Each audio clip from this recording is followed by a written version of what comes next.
दादाओं, माताओं, बहनों, भाइयों, सबको मेरा जय गुरु, सबको मेरा नमन।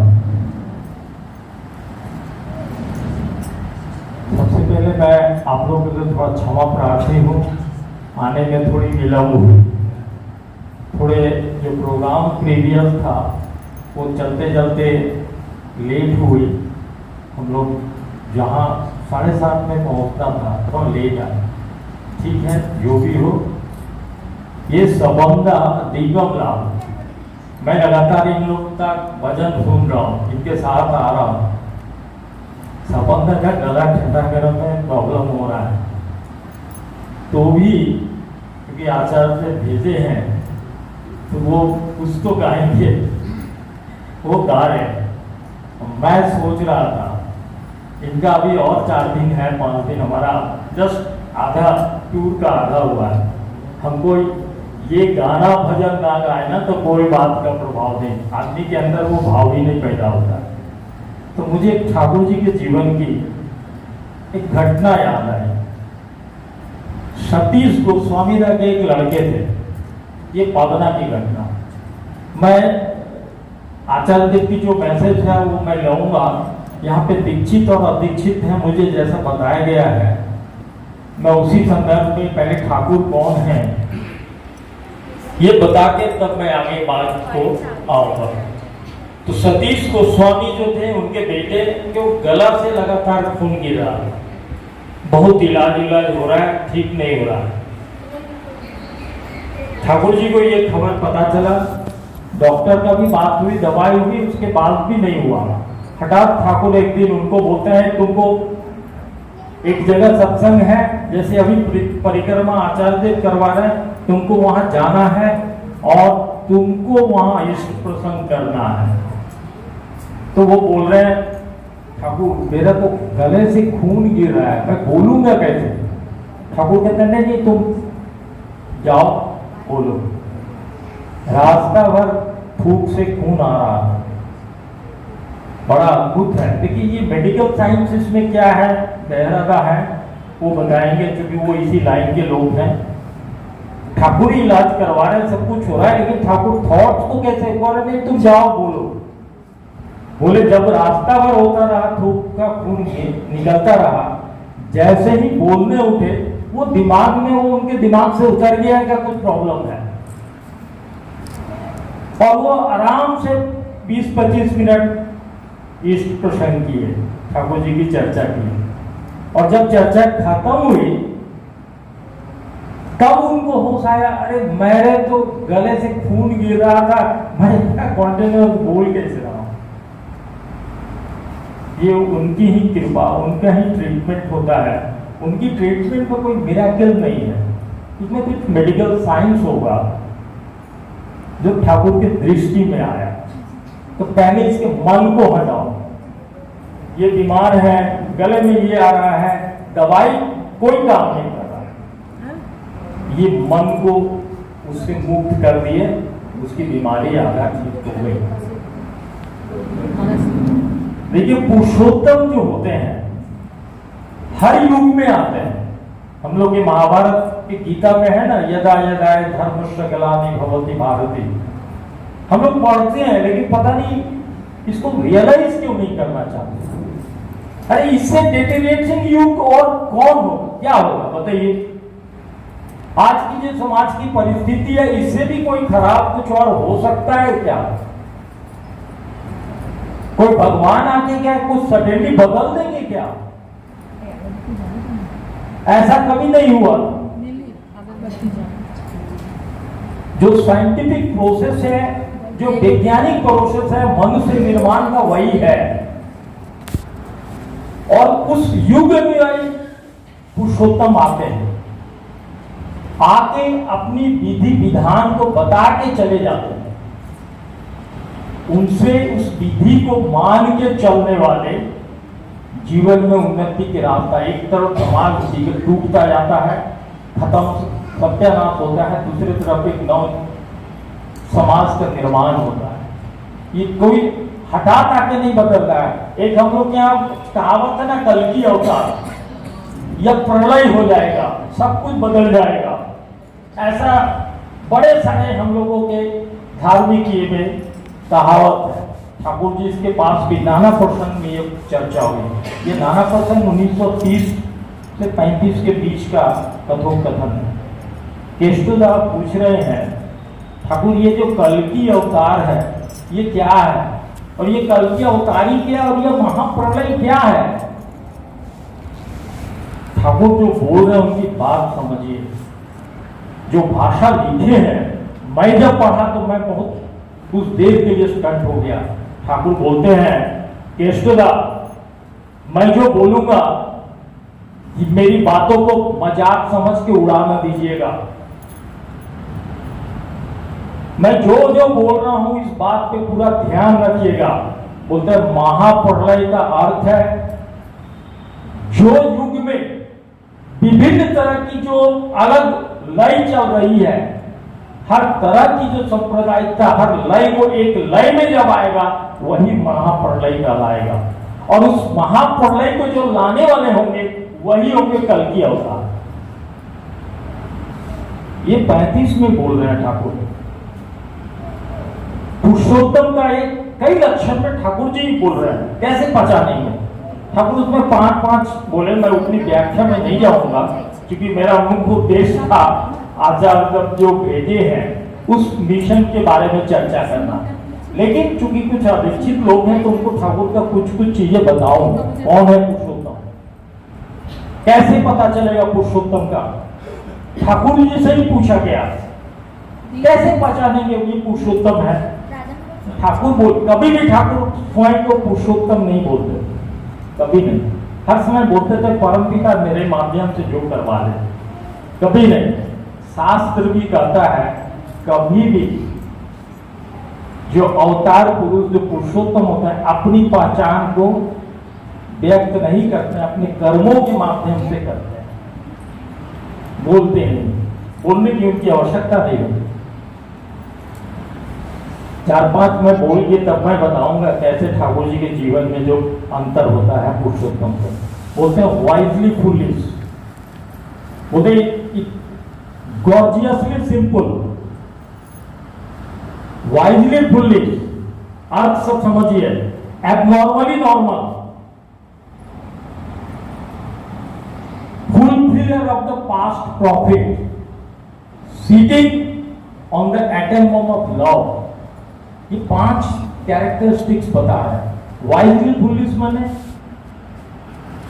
बहुत ज्ञानी है, लगभग निर्दोष ऐसा लोगों के सामने प्रस्तुत होते हैं। ऐसे बहुत घटना घटे। गॉर्जियसली सिंपल, उनकी सरलता, सिंपल में एक अट्रैक्शन था। जो देखे हैं ठाकुर को देख के मोहित हो गए। यही खाली दे अधिकतर ये 1937 के बाद है। माँ के डेथ के बाद ठाकुर ऊपर का शरीर पे कपड़ा बहुत कम पहनते, माँ की स्मृति में, माँ को अपना गुरु मानते। माँ की स्मृति में सब समय ये रहता कि माँ की स्मृति, माँ जो चाहती थी ठाकुर से, जो चाहती थी लोगों के दुख सुख में तुम साथ जाओ। ठाकुर अपनी माँ को प्रेम करते थे, इसलिए ये खाली धोती पहनते थे। कभी कभी धोती में गंजी मिलेगा। बहुत पहले कुर्ता भी इसी तरह के आधे बांह वाले कुर्ता में। सिंप्लिसिटी तो बहुत जबरदस्त है। आज भी जाएंगे आपको आश्रम में, देवघर आश्रम में पता चलेगा। सिंपल है लेकिन हाईली अट्रैक्टिव है। एक सिनेमा का गाना, ये डायलॉग है, मुझे सिनेमा का नाम याद नहीं आ रहा है। उसमें एक लाइन है, राजेश खन्ना की फिल्म थी, वो लाइन है, it is very simple to be happy but it is very difficult to be simple. Bawarchi cinema का नाम। आनंद बहुत तरह के कारण से आ सकता है, लेकिन सिंप्लिसिटी का एक ही डिफिनेशन है। सिंप्लिसिटी आसान नहीं है। एक ज्ञानी पुरुष एक मूर्ख के साथ भी बात कर रहे हैं, एक ज्ञानी लोग के साथ भी बात कर रहे हैं। ज्ञानी लोग बोलते हैं कि लगता है इनके ज्ञान का कोई सीमा ही नहीं दिखता। जब उनसे मिलने आए हो तो लगता है कि चाइल्ड लाइक सिंप्लिसिटी, एक इनोसेंट बच्चा से मिल रहा हूं। ये चितरंजन दास की पहचान बता रहे हैं। उनसे पूछा गया उस जमाने में सत्संग रजिस्टर्ड हुआ, ये 100 साल चल रहा है, 1925 में रजिस्टर्ड हुआ, जो 100वां साल पार हुआ। ये चितरंजन दास ही ये रजिस्टर्ड करवाए थे। और ये सत्संग शब्द एक्चुअली आया है दयाल बाग, मां दयाल बाग की शिष्या थी, लेकिन वो लोग रजिस्टर्ड नहीं करवाए थे ये शब्द को। सत्संग सिर्फ सत्संग ही लिख सकता है, कोई नहीं, सिर्फ सत्संग। वो बोलते हैं, उनसे कोई पूछा था क्या आप नेशनल लेवल का लीडर, एक रिमोट गांव के गुरु के पास सरेंडर हो गए, दीक्षा लिए थे अंत समय में, जीव जाने के 1-2 साल पहले। वो बोले मैं जब ठाकुर से पहली बार मिला कलकत्ता में, चाइल्ड लाइक सिंप्लिसिटी, लगता है कोई इनोसेंट बच्चा से मिल रहा हूं और इनसे मेरा बहुत दिनों का लगता है कोई है, वो ऐसे मेरे साथ बिहेव कर रहे हैं। जब मैं देश की समस्या, समाज की समस्या, मैं अपनी समझ की समस्या बोलने लगा, हर एक का कारण और समाधान बता रहे हैं, इतना सरल ढंग से मैं आश्चर्यचकित हो गया कि इस आदमी के पास तो ज्ञान लगता है। मुझे कोई समुद्र के किनारे खड़ा करके पूछ रहे हैं बताओ समुद्र कितनी बड़ी है, एक बच्चों को जैसे खड़ा किया जाए वैसा लग रहा है। ये था उनकी पहचान। और देखिए उनके लक्षण का प्रमाण मैं आपको बताता हूं। देखिए समाज में संत, गुरु, महात्मा, साधु, मौलवी, सबका समाज में बहुत अवदान है, इसको कोई नकार नहीं सकता। मनुष्य निर्माण में इन लोगों का बहुत योगदान है। लेकिन होता क्या है, जैसे ही संत, गुरु, महात्मा जो चले जाते हैं तो उनका प्रभाव धीरे धीरे धूमिल हो जाता है। पुरुषोत्तम का ये नहीं होता, क्योंकि पुरुषोत्तम मनुष्य को जीने का विधि बताती है, ये सूत्र बताए हैं कैसे मैं पारिवारिक जीवन में, मैं सामाजिक जीवन में, देश के हित के मैं कैसे चलूं। एक लड़का अच्छा पढ़ाई कैसे करे, एक लड़का अच्छा पुत्र कैसे बने, एक लड़का अच्छा पिता कैसे बने, एक लड़की अच्छी बहू कैसे बने, बेटी कैसे बने, हर एक का शिक्षा दी है। कोई बड़ी बातों की दुनिया में ठाकुर कभी नहीं गए, कभी नहीं गए। छोटी छोटी वाणियों के माध्यम से उनसे कथोपकथन होता था, तरह तरह के लोग आते थे और ठाकुर हर तरह के लोगों के समस्या का कारण समाधान बताते थे। आज भी उस परंपरा को मेरे तीसरे आचार्य हैं, यहाँ जो फोटो देख रहे हैं उस साइड, वो तीसरे आचार्य हैं। वही परंपरा आज भी मेंटेन किया जा रहा है। वो हम लोग को ठाकुर जी के पथ को चलने के लिए प्रेरणा देते हैं। ठाकुर जी का पथ मैंने ठाकुर कोई ऐसा मनुष्य का कोई समस्या नहीं है जिसका कारण समाधान नहीं दिया है। समझना पड़ेगा, डूबना पड़ेगा, जाना पड़ेगा, क्योंकि आचार्य हैं, आचरण सिद्ध हैं। इतने लोगों के दुख दर्द का धैर्य से सुनते हैं, ये बड़ा आश्चर्य है। रोज 2-3 घंटा सवेरे, 2-3 घंटा शाम, ये है परंपरा का पहचान। ठाकुर जब तक सशरीर थे 1969 तक मात्र 10 से 10.5 लाख दीक्षों की संख्या थी। आज संख्या लगभग 3.5 से 4 करोड़ है। ये संख्या नहीं है। हाँ, मैं ये भी नहीं मानता कि ये लोग सब ठाकुरमय है या इनमें सबसे ठाकुरत्व भाव नहीं है। ठाकुर तो बोलते हैं दीक्षा मैंने जो स्कूल में एडमिशन ले लिया, अब उसको पढ़ेगा जितना, करेगा जितना, पाएगा भी उतना ही। ठाकुर बोलते ना, धरो, करो, हो, पाओ। वो सूत्र बताए कैसे धरना है, कैसे उनसे युक्त होना। धरना माने यहाँ पे युक्त होना, क्या करना है, करके जो अनुभव होगा वो मैं दूसरों में कैसे व्यक्त करूं। अपने में कॉन्फाइंड होकर रहने से नहीं चलेगा। ठाकुर बार बार बोलते हैं धर्म जो है ना, धर्म ये जो पानी डालते हैं, पूजा देते हैं, ये चलते हैं, ये अनुष्ठान आरंभ करते हैं। लेकिन हम लोग का धर्म अनुष्ठान आरंभ में ही शुरू होता है, वहीं पे खत्म हो जाता है। मैं एक घटना बता रहा हूं आपको। एक साधु आया ठाकुर जी के पास, ये 1951 की घटना है, देवघर की। ठाकुर से आके पूछते हैं, ठाकुर आपके बारे में, वो साधु 3 सब्जेक्ट में मास्टर डिग्री थे, संस्कृत, इंग्लिश और फिलॉसफी। 12 सालों तक वो अग्नि पूजा का यज्ञ किए और ठाकुर के पास आके बोलते हैं, ठाकुर मैंने सुना है हमारे जो सनातन शास्त्र में हर चीजें जो है बहुत वैज्ञानिक है और ये एक्सप्लेनेशन आपने बहुत अच्छे तरह से आज के युग अनुसार आपने बताते हैं। तो ठाकुर बोले, हाँ हमारे सनातन धर्म में जो वेद है, पुराण है, जितनी सारी किताबें हैं, गीता हो, महाभारत हो, सबका व्याख्या समझना होगा। हम लोगों ने एक संस्कृत भाषा को तो ऑब्सोलीट कर दिया, जिसको ठाकुर चाहते थे, क्योंकि हमारे जो भी लिटरेचर पुराने हैं सनातन धर्म सब संस्कृत में। उसका इंटरप्रिटेशन करने वाले अभी जिनको विज्ञान आता है वो संस्कृत नहीं आते। अफसोस यही है, जो संस्कृत जानते हैं उनको विज्ञान नहीं आता। तो एक्सप्लेनेशन कहां से आएगा? ठाकुर बोले, वो बोल रहे हैं कि आप बोल रहे हैं जो हम लोग का वेद पुराण में है, उसमें यज्ञ अग्नि पूजा की महत्व बताई गई है। मैंने 12 साल, मैं 3 विषय में मास्टर डिग्री करके 12 साल तक अग्नि पूजा किया। मुझे तो लगता है मेरा जीवन व्यर्थ गया। शास्त्रों कहता है अग्नि पूजा के हमारा विद्वता, हमारी समझ, हमारी बोध, हमारी दृष्टि बहुत बढ़ जाएगी। मैं तो कुछ समझ नहीं पाया।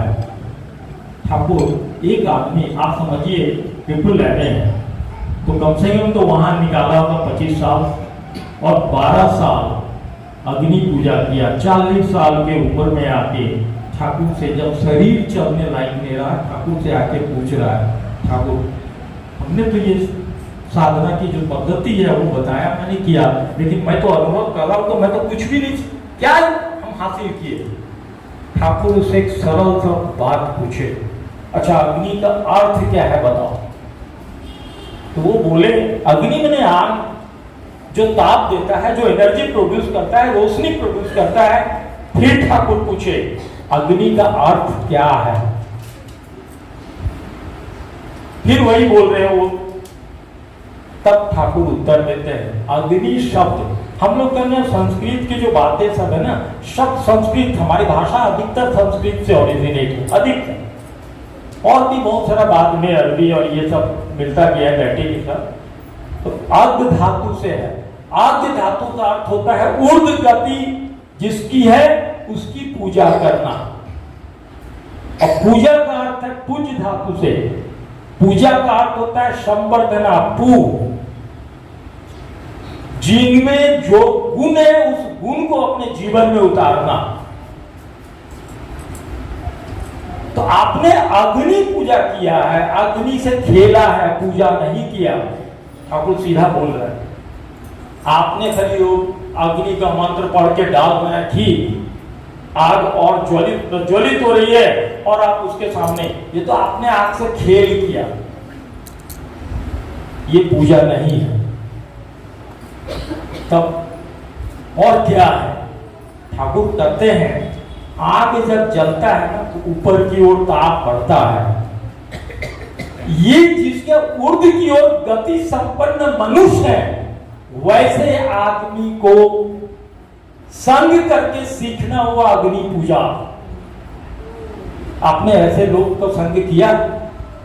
आप तो सिर्फ मंत्र पढ़ते गए, घी डालते गए, ये सिंबॉलिक प्रोसेस है। आपने आग से खेला है, बड़े अच्छा हुआ कि आप आग से खेल में जले नहीं, नहीं तो वो भी हो सकता था यदि इधर उधर कुछ होता तो। वो आदमी ठाकुर जी की बातें सुनकर बहुत हताश हो चुका। बोला ठाकुर, मैं इतने सालों तक इतना कुछ पढ़ लिख के इतना साल साधना करके आया और आपने वो 12 मिनट भी नहीं लगा, मेरी पूरी साधना को ध्वस्त कर दिया।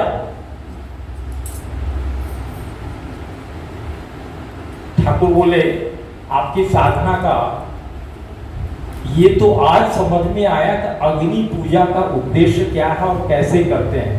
आज तो समझे ना।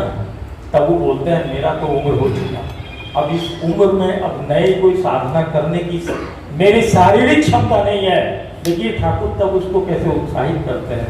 कहते हैं जो आदमी 40 वर्षों तक सीखने का एक मन को बनाए रखा, वो आदमी आज यदि बोलता है कि उसमें क्षमता नहीं है, इसका अर्थ है इतने दिनों की जो साधना थी आपका वो नाटक था और क्षमता आप खुद को क्यों मान रहे हैं? क्षमता देने वाले परमपिता है। आप उनके ऊपर का विश्वास को बनाए क्यों नहीं रखते हैं? एक मनुष्य में असीम क्षमता है, आप उसको कह रहे हैं ये अब में क्षमता नहीं है, और जब अर्थ चीज को समझे तब आप ये कर रहे हैं। बड़े प्रेरित किए उसको। आप कर सकते हैं, आप में ये क्षमता कूट कूट के भरा है। बाद में ठाकुर जी का दीक्षा लेके वो जीवन व्यतीत। अब है क्या, ठाकुर जी की दीक्षा जो है, ठाकुर मान ली पुरुषोत्तम है, युग पुरुष है, जो है, उनसे मैं कैसे उनकी चीजों को अपने जीवन में उतारूंगा, ये विधि वो बता रहे हैं। वो विधि पालन करेंगे आपको मिलेगा, विधि पालन नहीं करेंगे नहीं मिलेगा। चाहे वो आप कुछ भी करें, 1000 साल की दीक्षा की विधि को लेके चलते रहे अपने तरह से, कोई फायदा नहीं होगा। ठाकुर बोले थे दीक्षा के साथ साथ ना यजन, याजन, इष्टविधि, ये दीक्षा का 3 स्तंभ है। ये स्तंभ तीनों इंटर रिलेटेड है। कोई एक करेंगे और एक ना करेंगे, आपको वो फल नहीं मिलेगा। यजन क्या था? यजन था ध्यान करने की विधि बताना, बीज मंत्र जो बताए हैं ठाकुर उसकी जप करना, सवेरे सूर्योदय के समय इष्टविधि करना, प्रार्थना करना, सत्यानुसरण जो उनका फंडामेंटल एक किताब है, छोटी सी पॉकेट बुक है जिसको हम लोग कहते हैं वर्तमान गीता। उसकी एक एक स्टैंजा, 2 लाइन 3 लाइन 4 लाइन है, मैं उसकी कई बातें बताऊंगा अभी आपको। सत्यानुसरण पढ़ना, ठाकुर को एक घर में स्थापित करना, घर के सदस्य के रूप में, सर्वोत्तम सर्वप्रथम सदस्य के रूप में मानना। मैंने आप जो भगवान की पूजा करते हैं ठाकुर को इसमें कोई आपत्ति नहीं है। ठाकुर तो बोलते हैं जो पूजा करते हो उस पूजा का अर्थ को समझो, हर एक पूजा का व्याख्या ठाकुर बताए और उस विधि के अनुसार पालन करो। तो आप जो पूजा करते हैं उसमें कहीं कोई हटाना जुटाना नहीं है बात। हमारे यहाँ ठाकुर के यहाँ ठाकुर वही सत्यानुसरण में बोलते हैं, हिंदू धर्म, मुस्लिम धर्म, क्रिश्चियन धर्म, बौद्ध धर्म, ये बातें गलत है। ये सब मत है, किसी मत से किसी मत का कोई विरोध नहीं है। हर एक मत का उद्देश्य है जीवन का उत्कर्ष प्राप्त करना। और ये धर्म बचने बढ़ने की विधि है। इसलिए हमारे यहाँ हिंदू भी है, मुस्लिम भी है, क्रिश्चियन भी है। जो हिंदू है वो सच्चा हिंदू बनेंगे, जो मुस्लिम है वो सच्चा मुसलमान बनते हैं। हमारे यहाँ विधि क्या है? जो क्रिश्चियन है वो सच्चा क्रिश्चियन बनेगा।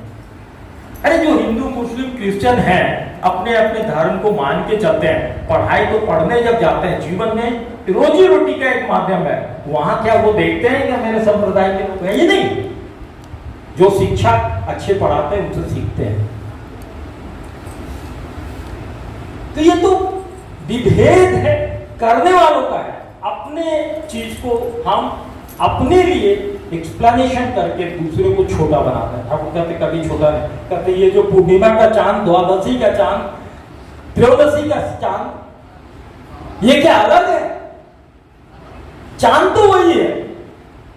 चांद आप उसका जो ढका हुआ स्वरूप है वो देखते, वो तो जो भी पुरुषोत्तम आते हैं, चाहे वो किसी भी संप्रदाय के आए, वो हर एक मनुष्य जाति के लिए उसका प्रमाण ठाकुर से 1934-36 में इस्लाम प्रसंग बोल के पावना में निकला था किताब, जिसमें एक हिंदू शास्त्र जानने वाले, एक मुस्लिम शास्त्र जानने वाला, क्रिश्चियन, ये तीन आदमी मिलकर प्रश्न करते हैं कि जो डिफरेंसेस है ठाकुर साहब का उत्तर दिए, और हर उत्तर में रेफरेंस है हमारे हिंदू धर्म के शास्त्र का, मुसलमानों के कुरानों का, या अदर मौलवियों का लिखा हुआ किताब, या क्रिश्चियन और अदर लोगों के लिखा हुआ, सब रेफरेंस है जो ठाकुर उत्तर दे रहे। ठाकुर तो एक एक चीजों को क्लैरिटी करते हैं। ये जो मैं पहले बताया जो 5 कैरेक्टरिस्टिक्स है, fulfiller of the past profit, जो पास्ट प्रॉफिट को फुलफिल करते हैं, वो पहचान है पुरुषोत्तम की। मैंने एक पहचान आपको बताया कि जो विधि, जो विधाता विधि बता दिए हैं, उस विधि को जो प्रवास चला था, आज वो प्रभाव एक बड़ा सा रूप ले लिया। बहुत कम लोगों को पता है नॉर्थ ईस्ट में जो डिस्टर्बेंस था टेररिज्म का, उसमें सिर्फ सरकार का अवदान नहीं है। नॉर्थ ईस्ट में ठाकुर पावना रहते 1930-35 से वहां ठाकुर के दीक्षित जाया आया करते थे, वो पावना से नजदीक पड़ता। कितने लोग टेररिस्ट को सत्संग से जुड़े हैं ये मुझे भी नहीं पता था। मैं एक दिन बैठा हूं आचार्य पूज्यपाद श्री दादा के पास, एक आदमी मुझे बताया, ये देख रहे हो, ये नॉर्थ ईस्ट का लीडर था टेररिस्ट का। देख तो रहा हूं सादा कपड़ा पहना, मैं तो मुझे तो लगा ही नहीं, है ही रूप ही नहीं देख रहा हूं। तो मैं उनसे जब परिचय किया, उन्होंने मुझे बताया कि दादा हम लोग तो देश के मुख्य धारा से अलग हुए, किसी सामाजिक या सरकारी ये के विरोध में जाकर, लेकिन जब एक गुरु भाई के साथ युक्त हुए तब मुझे लगा था ये तरीका से हम लोग की समस्याएं दूर नहीं होगी। ठाकुर जो विधि बता रहे हैं ऐसे ही मनुष्य का निर्माण होगा। तो बोला, जब मैं दीक्षा लिया आचार्य पूज्यपाद दादा के पास आया, उस पर दादा थे, दादा से बोला, दादा मैं तो दीक्षा तो लिया हूं, लेकिन मैं जीवन में बहुत पाप किया हूं, आज मुझे नींद नहीं आती, जो जो मर्डर मैंने किया है आंखों के सामने मुझे झलकता है, मुझे इस पाप से मुक्ति कैसे मिलेगी। दादा इतना अच्छा से इस बात को एक्सप्लेन किए, बोले सुनो, तुम जिनको जो इनको मारे हो, जहां तक तुमको याद है उस आदमी के बारे में या उसका ट्रेस लो, और उसके संतान का परवरिश के लिए जो जो करना है तुम करोगे, इसी में तुम्हारी मुक्ति है। आज वो आदमी कितने परिवारों को वो पढ़ाई करने के लिए, बच्चों की बेटी की शादी के लिए ये करते रहा, तृप्ति मिली। यही तो है मुक्तिदाता। पाप जितना कम सकता है, पूरा तो नहीं हो सकता, जितना कम सकता है। तो ये पुरुषोत्तम की धारा जो ठाकुर चलाए, उनके पोते ने भी ये आके बौद्ध भी बहुतों का किया। तो मनुष्य कैसे निर्माण हो रहा है ये विधि पुरुषोत्तम बताती है।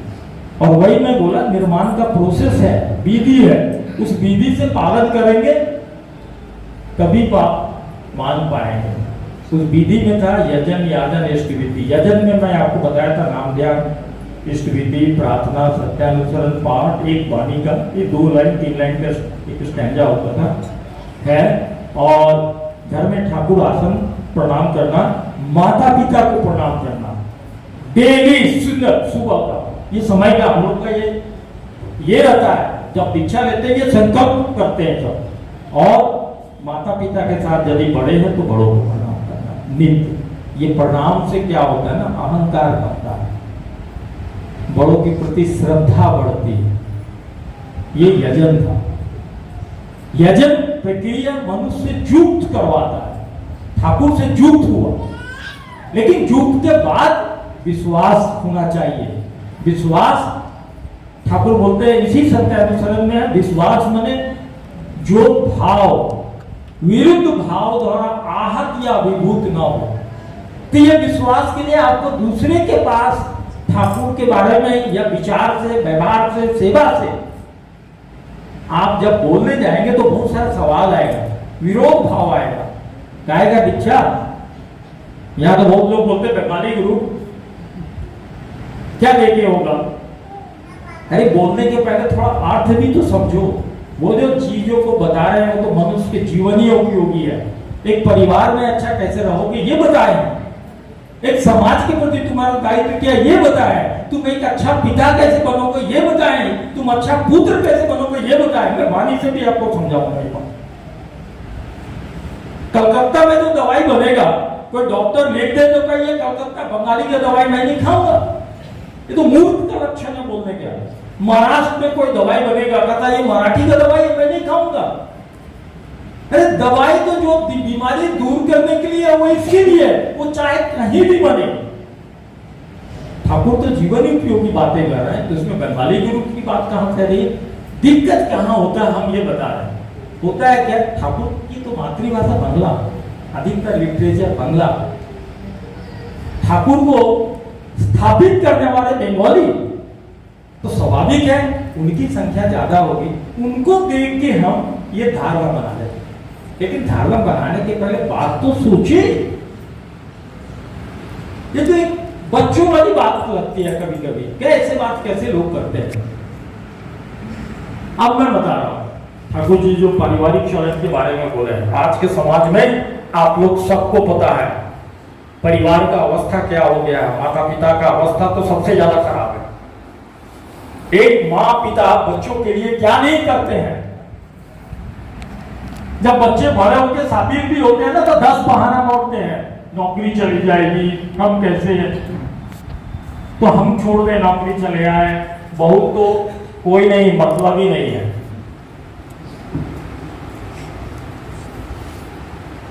ये है समाज का। हम ये नहीं करें, समाज में ऐसे ही लोग सब अच्छे संस्कार के हैं, वो संस्कार कहीं अच्छा से जुड़ा है रहेगा, लेकिन वो टिकेगा कितना ये गारंटी नहीं। क्या समाज में जो दिख रहा है ना, और समाज में जो प्रभाव है, टेक्नोलॉजी का भी प्रभाव है, मोबाइल का भी, टीवी का भी। आजकल टीवी से ज्यादा मोबाइल में सब कुछ आ गया है। ये मनुष्य की क्षमता को खत्म करता है। ये अच्छा चीज था, यदि इसको आप उपयोग करते हैं अच्छे कामों में, तब कितने परसेंट हम लोग यूज इसका उपयोग सही करते हैं। अब जो पहले मैं बोल रहा था पारिवारिक जीवन में, ठाकुर जी की एक वाणी है, ये वाणी 1935-36 का दिया हुआ है। बोलते हैं पाने से प्रणय होता है प्राप्त वस्तु में, देने से प्रणय होता है जिनको देते उनमें। ये थोड़ी बात आपको, प्रणय माने प्रेम, तो पाने से प्रणय होता है प्राप्त वस्तु में, माने जैसे मान लीजिए माता पिता या पिता कहीं बाहर काम से गए, बच्चे छोटे हैं तो उसके लिए कुछ लाते हैं। एक बार लाए, 2 बार लाए, 3 बार लाए, चौथी बार ना लाके देखें क्या जवाब देगा बच्चा। आज का बच्चा बोलेगा अपने गए घूम घूम के आ गए, मेरे लिए कुछ नहीं। सब बच्चे बोलेंगे ये मैं नहीं बोलता, लेकिन स्वाभाविक रूप से बच्चे का ऐसा स्वभाव हो जाता है, परिवेश में वैसा देखता है ना। तो क्या हो गया उसमें, आप जो बच्चे के लिए सामान ला रहे थे, बच्चे का जो प्रेम आपके प्रति था, वो आपके गिफ्ट या आपके दिए हुए चीजों की ओर ज्यादा शिफ्ट होने लगा। दूसरा लाइन में बोलते देने से प्रणय होता है जिनको देते उनमें। तो बच्चा क्या देगा, देगा क्या देगा। ठाकुर जी से प्रश्न हुआ, ठाकुर बोले बच्चों को, माँ को बोलना चाहिए पिता यदि बाहर से आते हैं तो उनको टाइम होने का पानी दे दो, जूता खोल दो। देखो यदि लाइट नहीं है फैन चला दो। पापा के लिए सेवा पिता को सिखाना चाहिए। बच्चे या बच्ची हो, लड़के हो या लड़की हो, बच्चों हर बच्चों को सिखाना एक ही तरह का होगा। बड़ों के प्रति श्रद्धा जागृत कैसे करते हैं। जाओ माँ को खाना बना रही है, देखो कुछ सहायता कर दो, अरे 2 बर्तन ही बढ़ा दो करने की। या कहीं से कुछ आप लाए तो बोलो कि अरे छोटे बच्चों को दे दो, अपने पड़ोस के बच्चों को। तो ये देने की आदत सिखाओ, पाने की नहीं। सब समय मुझे क्या मिला। बड़े होके जो लड़के जीवन में असफल होने लगते हैं ना, वो बाद में ब्लेम करते हैं पापा को। मैंने बोला था ये पढ़ाई नहीं करूंगा, ये पैसा आपने नहीं दिया, इसलिए मेरा जीवन बर्बाद हो गया। ये ऐसे कितनी पारिवारिक घटना हमारे आश्रम में आचार्य देव के पास मिलता है। एक ये आज के समय में ये एक है। और एक बताता हूं, मैं 2-3 ही बानी बोलूंगा, ज्यादा देर आज लंबा खींचने का टाइम नहीं है। दूसरा बोलते हैं, पति पत्नी झगड़ा करते पुत्र पुत्रियां देखे, सर्वनाश के सदर द्वार पे संततियों को रखे। संतति माने बच्चे। आप पति पत्नी किसी कारणवश कोई बात को लेके, विवाद को लेके आपस में बच्चों के सामने झगड़ा जब करते हैं, तो बच्चों को ना माता पिता या बड़ों के प्रति अश्रद्धा आने लगता है। किसको श्रद्धा? माँ पिता को छोटा बना रही है, गलत बता रही है, पिता माँ किसको श्रद्धा करेगा? ये सबसे बड़ा मूल है, समस्या है समाज का। हमने तो सीखा ही नहीं ना नियंत्रित जीवन जीने का। अरे विभेद होना बेहतर नहीं है, क्यों नहीं होगा? विभेद विज्ञान होता है। विभेद जो है ये इवोल्यूशन का प्रोसेस है, विभेद प्रॉब्लम नहीं है। आपका पति का परवरिश एक अलग एनवायरनमेंट में हुआ, पत्नी का अलग हुआ, उसके घर के संस्कार अलग है, पति के घर के संस्कार अलग हो गए। लेकिन ये झगड़ा बच्चों के सामने, ये गलत होगा। 100% चांस है बच्चे अश्रद्धा क्रिएट करेंगे ही करेंगे।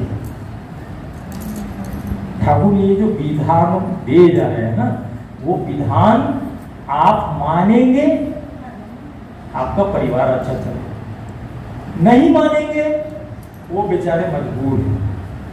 यही मानने की विधि हम लोग दीक्षा की बात करते हैं, यही मानने की विधि यजन याजन इष्ट विधि में करते हैं। हम जब याजन करते हैं दूसरे को, मैंने ठाकुर के भाव से, ठाकुर के विचारों से, अपने सेवा के माध्यम से प्रेरित करते हैं ठाकुर के प्रति, चाहे वो दीक्षित हो या दीक्षित, वो हमारा विश्वास को बढ़ाता है। और ठाकुर बोलते हैं विश्वास के समान दूसरी सिद्धि नहीं है। विश्वास से भक्ति आता है, भक्ति से प्रेम, प्रेम बहुत ऊपर है। ये सब सत्यानुसार की बानी है।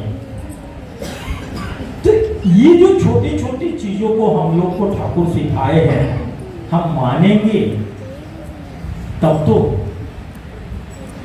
इसमें से हम लोगों में से बहुत लोग हैं, अरे दीक्षा लिए चलो इष्ट विधि कर लेते हैं, ऐसा नहीं। प्रेम हमारे वर्तमान आचार्य बोलते हैं, अरे जब शादी होती है तो पति पत्नी में एक ही दिन साथ रहने से क्या प्रेम हो जाएगा?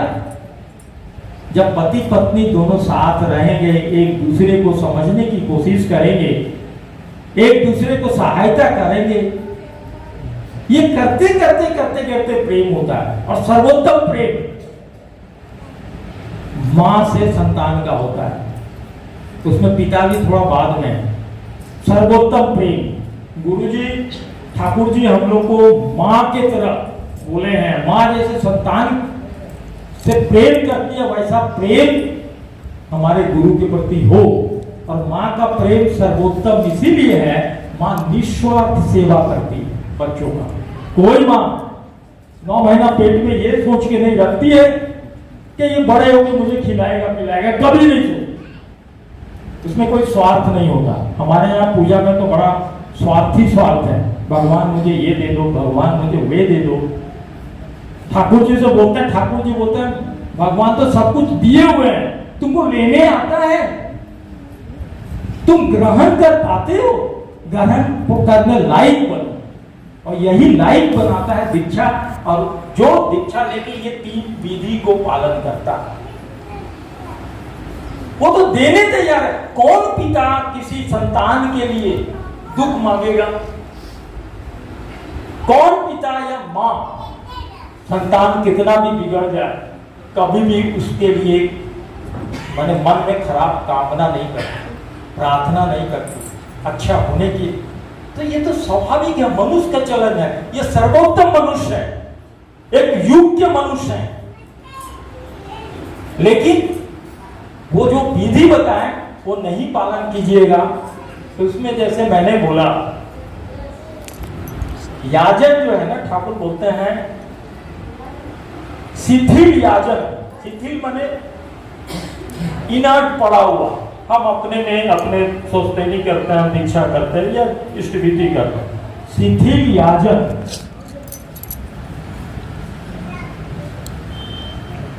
अब शिथिल याजन बचने का माने टालने का पथ देखता है प्रायशः, टालने का। जहां आपका याजन नहीं है ना, आपका ठाकुर के प्रति जो अटैचमेंट है वो कमजोर पड़ेगा।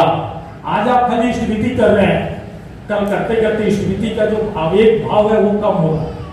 तो शिथिलता जहां आई, टालने का पथ देखता है प्रायशः।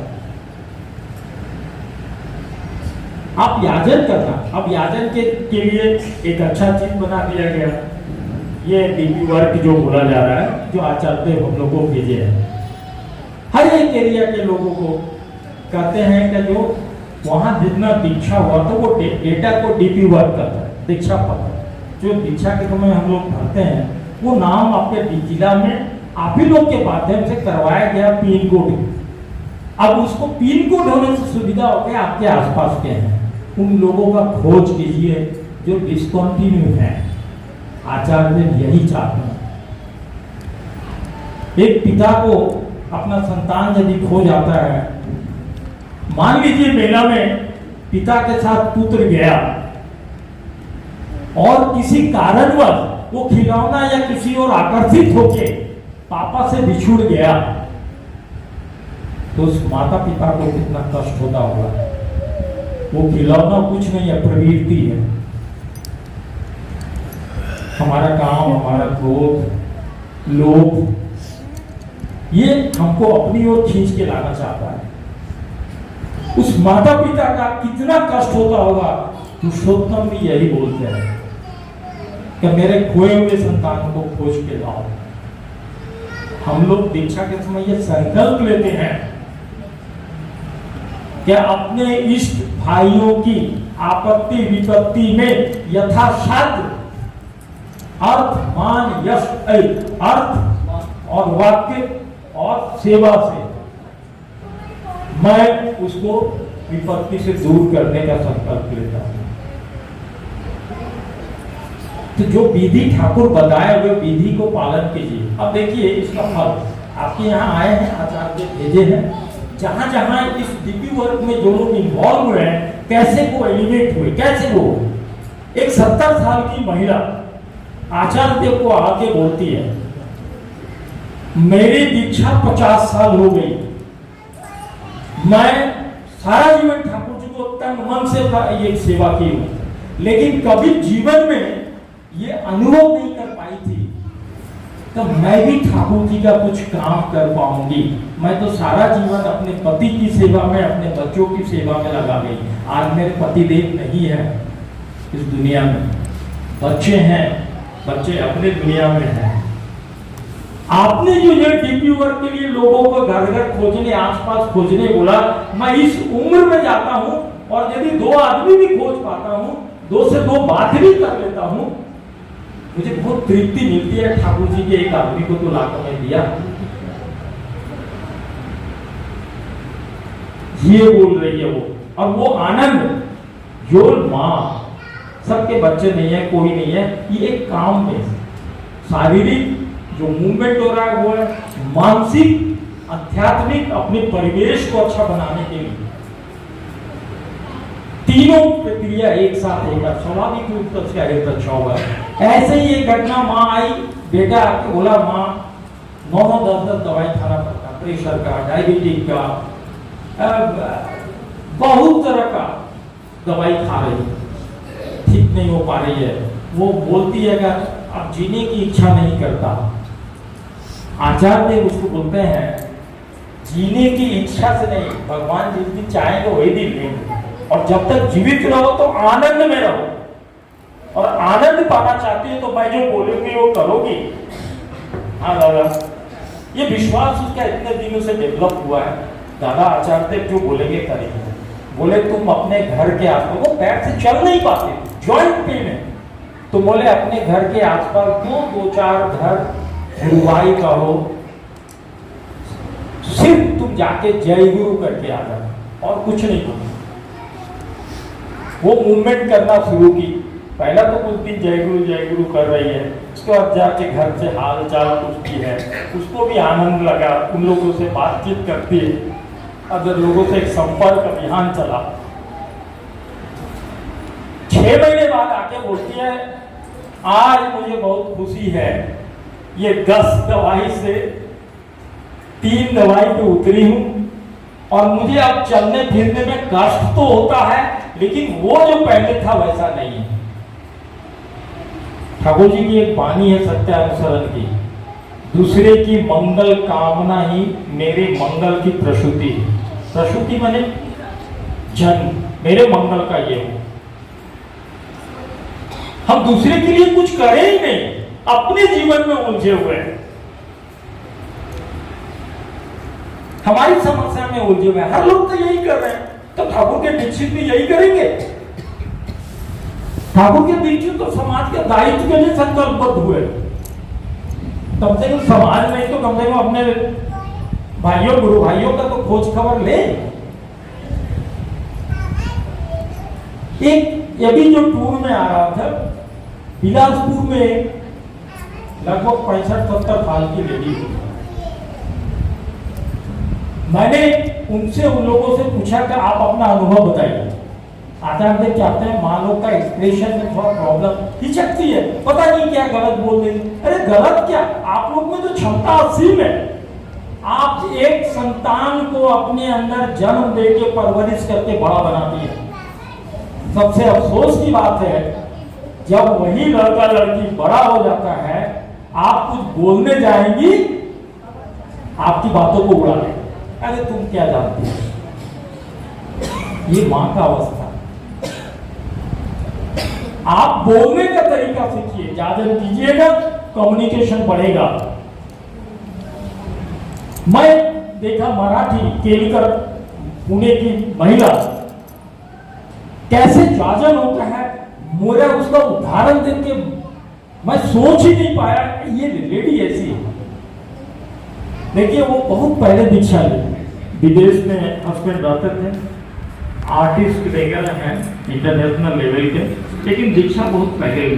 दोनों स्पिरिटी सब रेगुलर है, लेकिन उतना यजन याजन नहीं। जब डीपी वर्क पुणे में आके रहने लगे, डीपी वर्क की बात हुई, वो भी योगदान देने चले, उनको ही कोई बोलता है आप तो बाहर के लिए जागरण खूब कर रही हैं, आपका जो तो बेटा है उसको क्यों नहीं दीक्षा दिलवा।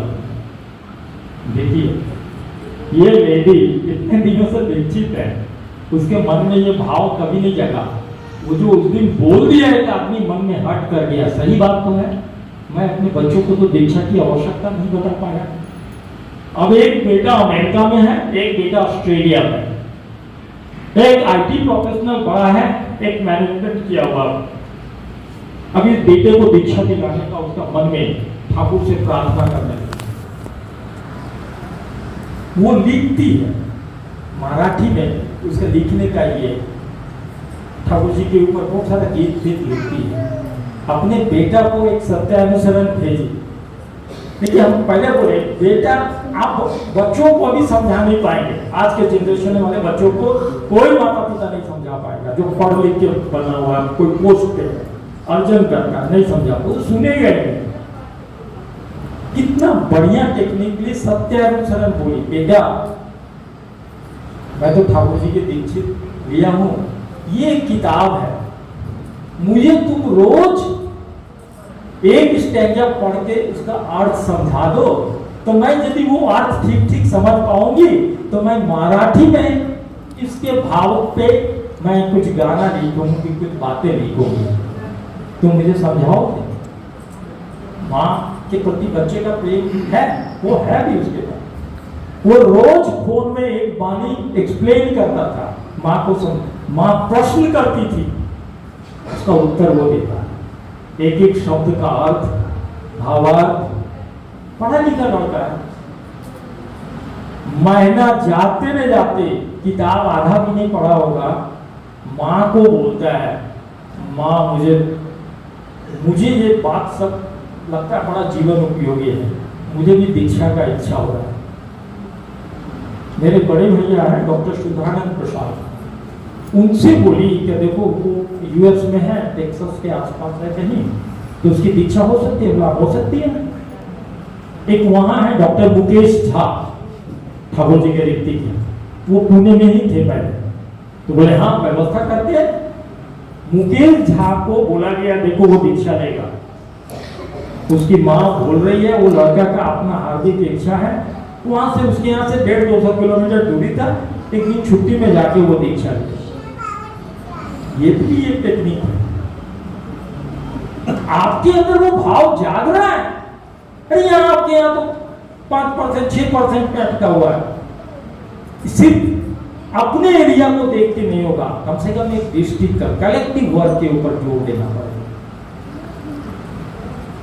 कितना परसेंट है, पूरा जिला का परसेंटेज कितना है, आपके एरिया का कितना है, ये देखिए, ये जानने की भी है।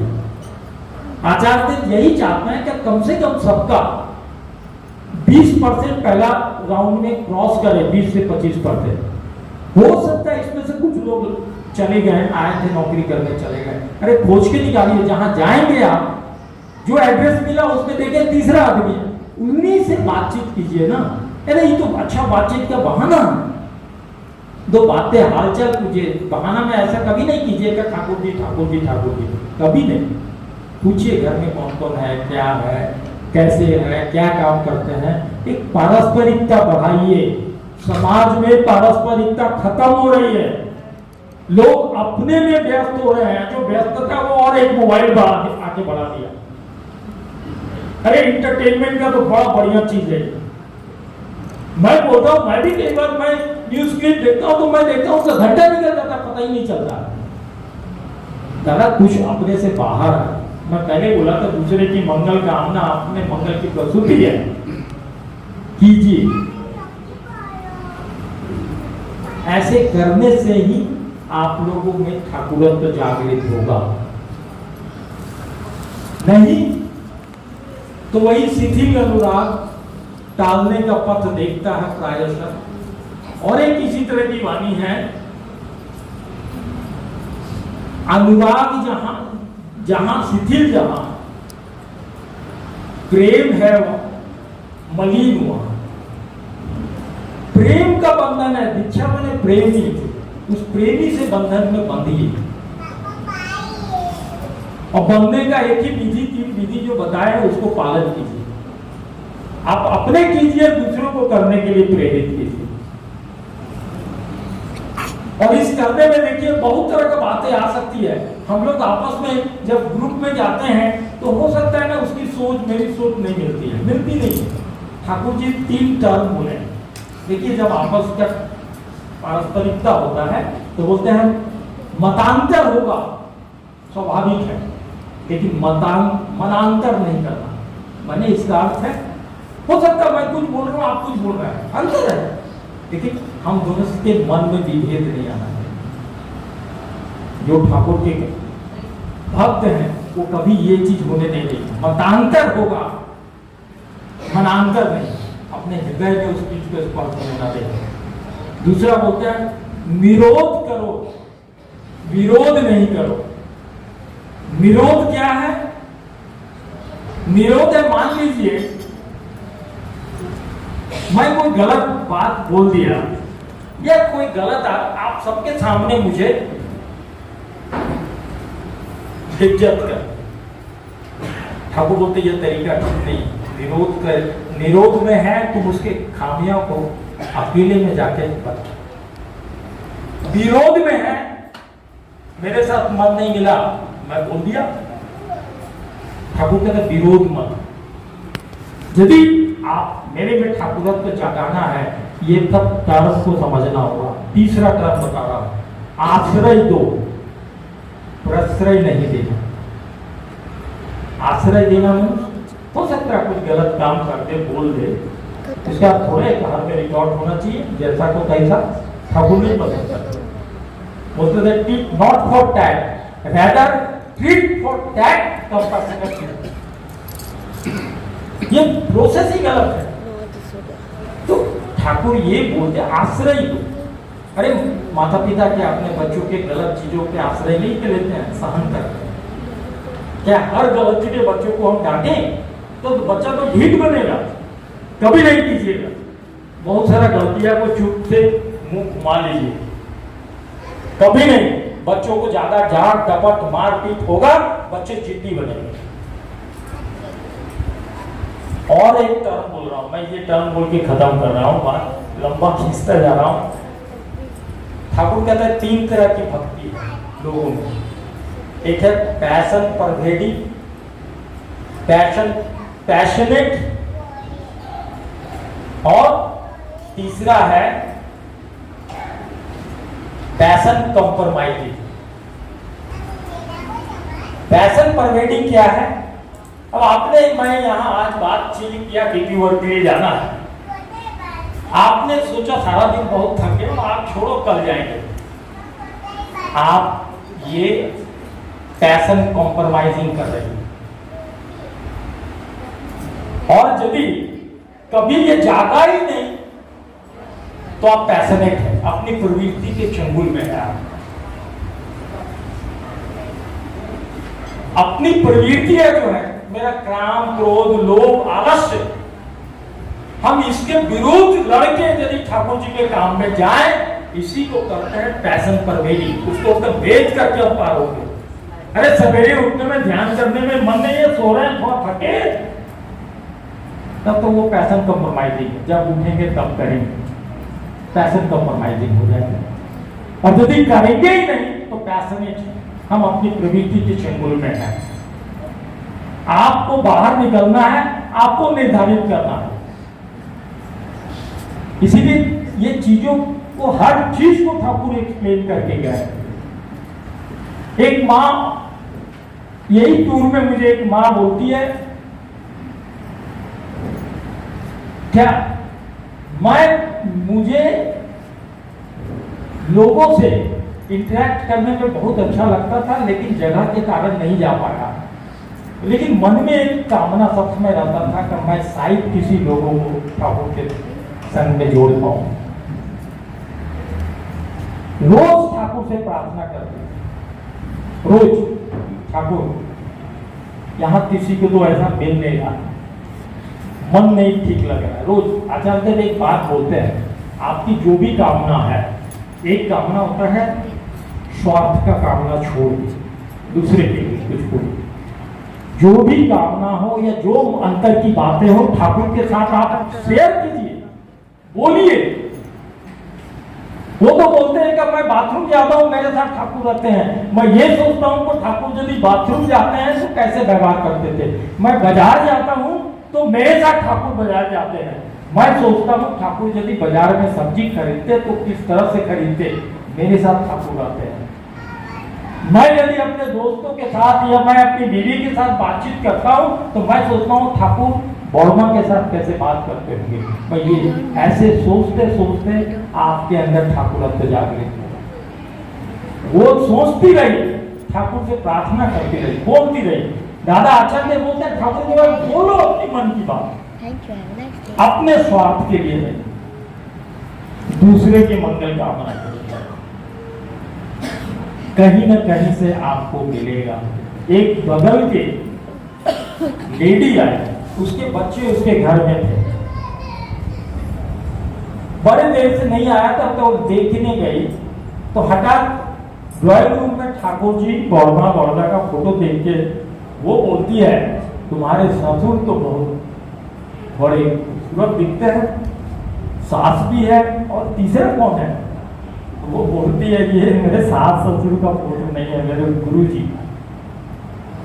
ये तो गुरुजी के तो आंख तो बड़ा हसीन लगता है, तो ये कौन है? वो बोलने लगी, बताने लगी कि इतना सामर्थ्य था। बोलती है मुझे तुम गुरुजी का कुछ किताब दो। तो उनको पता नहीं क्या दिमाग में था, नहीं चलता, हम शरण नहीं देते। बोले नहीं ठीक, वो नहीं थे, और जीवनी दे दो, कोई जीवनी दो, मुझे देख के बहुत आकर्षण लग रहा, मैं जानना चाहती हूँ इसके संबंध में। पुरुषोत्तम बोल के जीवनी है ठाकुर जी को। वो लेडी बोली मैं पुरुषोत्तम लेके घर गई, कम से कम 200 पेजेस के है, वो 1.5-2 घंटों में पूरी पेज पढ़ गई। बोली मैं अद्भुत तरह का पढ़ने में मेरा उसका नशा था। बोली मैं एक बार नहीं कई बार पढ़ी। मैं उससे बोली मैं दीक्षा लेना चाहती हूँ, मुझे ये बहुत आकर्षित कर रहे हैं, मैं लूंगा। कोई सी व्यक्ति 3 बार जो ऋतिका है तो वो वहां नहीं थी, एक बार हुआ है तो हॉस्पिटल में थी, 4थी बार वो बोलती है अब ठाकुर जी ही यदि दीक्षा दिलवाए तो होगा, नहीं तो मैं अब और कोशिश नहीं करूंगी। गेट के बाहर खड़ी थी, झाड़ू उड़ू दे रही थी। एक धोती पहना हुआ आदमी है, उसे कहता है अच्छा माँ हम लोग के यहाँ गेट बनेगा, हम सबसे ठाकुर यहाँ से आए, तुम उसमें कुछ योगदान दोगी? कौन ये कौन है? तब बोले अरे याद आया मुझे, अरे वही किताब। उस आदमी को बोला मैं तो खुशी से दूंगी, मैं दीक्षा भी चाहती। ये है आपके अंदर की कामना, स्वार्थ का नहीं, निस्वार्थ कामना ही उन तक पहुंचता है। आप लोग कोशिश तो कीजिए, नहीं कोशिश ठाकुर से मन ही मन प्रार्थना कीजिए, ठाकुर मैं चाहती हूँ। आचार्य यही चाहते, आचार्य ये नहीं देखे हैं कि संख्या कितना बड़ा, वो नहीं चाहते। कहते आप लोग जो दीक्षित हैं, जो रेगुलर करती हैं, वो आपस में एक दूसरे के अड़ोस पड़ोस से, चाहे वो दीक्षित हो अदीक्षित हो, सुख दुख में साथ हैं।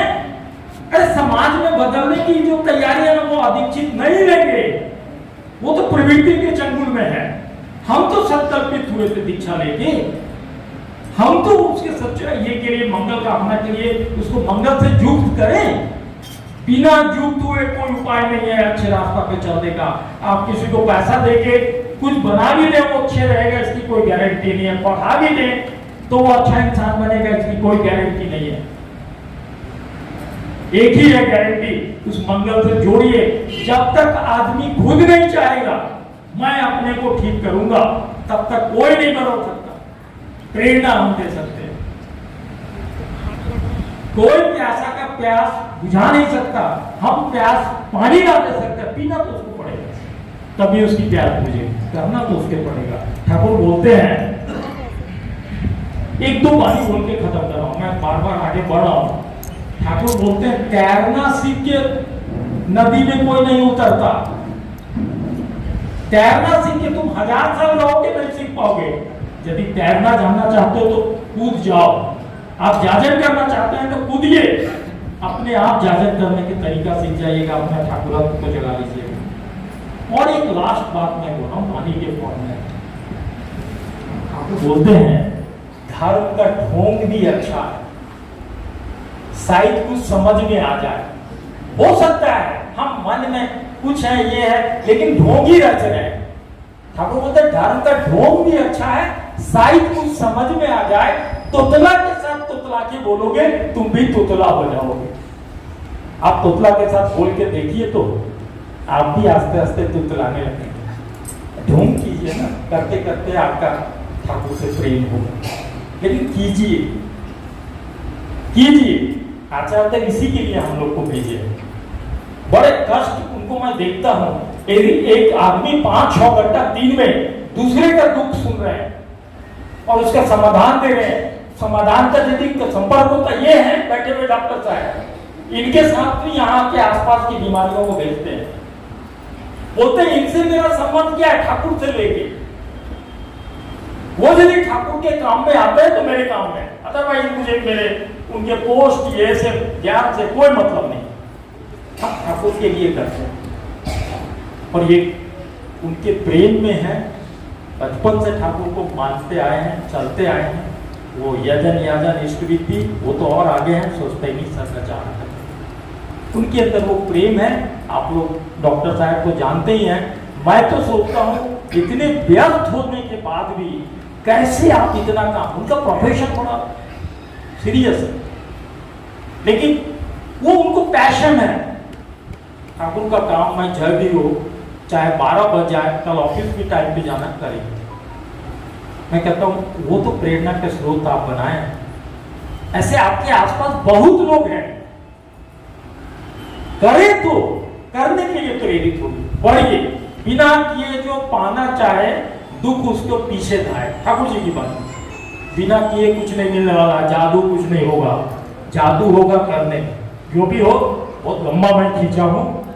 मैं आप लोगों के आनंदमय जीवन, ठाकुरमय जीवन की कामना करके अपनी बातें का विराम दे रहा हूं और मैं चाहूंगा डॉक्टर साहब कुछ कंक्लूजन दे। आज ही हम लोग हैं, कल सवेरे निकल जाएंगे। अभी और 5 दिन का टूर है, जस्ट बिग टूर हम लोग का ये है।